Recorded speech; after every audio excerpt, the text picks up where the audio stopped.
Chapter 14. In Iconium they entered the Jewish synagogue as usual, and spoke in such a way that a great number of both Jews and Greeks believed.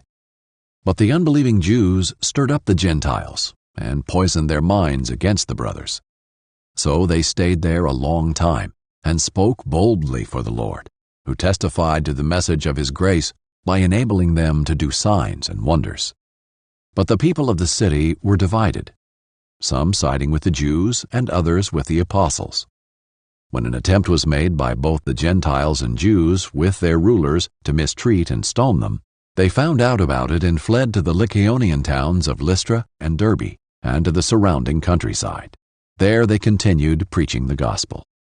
In Lystra a man was sitting who was without strength in his feet, had never walked, and had been lame from birth. He listened as Paul spoke.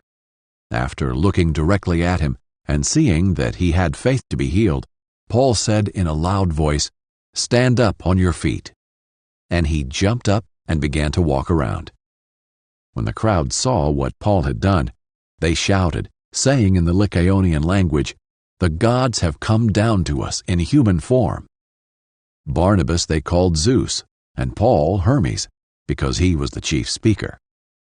The priest of Zeus, whose temple was just outside the town, brought bulls and wreaths to the gates, because he intended with the crowds to offer sacrifice. The apostles Barnabas and Paul tore their robes when they heard this, and rushed into the crowd shouting, "People, why are you doing these things? We are people also, just like you, and we are proclaiming good news to you, that you turn from these worthless things to the living God, who made the heaven, the earth, the sea, and everything in them. In past generations, he allowed all the nations to go their own way, although he did not leave himself without a witness, since he did what is good by giving you rain from heaven and fruitful seasons, and filling you with food and your hearts with joy." Even though they said these things, they barely stopped the crowds from sacrificing to them. Some Jews came from Antioch and Iconium, and when they won over the crowds, they stoned Paul and dragged him out of the city, thinking he was dead. After the disciples gathered around him, he got up and went into the town. The next day he left with Barnabas for Derbe. After they had preached the gospel in that town and made many disciples, they returned to Lystra, to Iconium, and to Antioch, strengthening the disciples by encouraging them to continue in the faith and by telling them, "It is necessary to go through many hardships to enter the kingdom of God."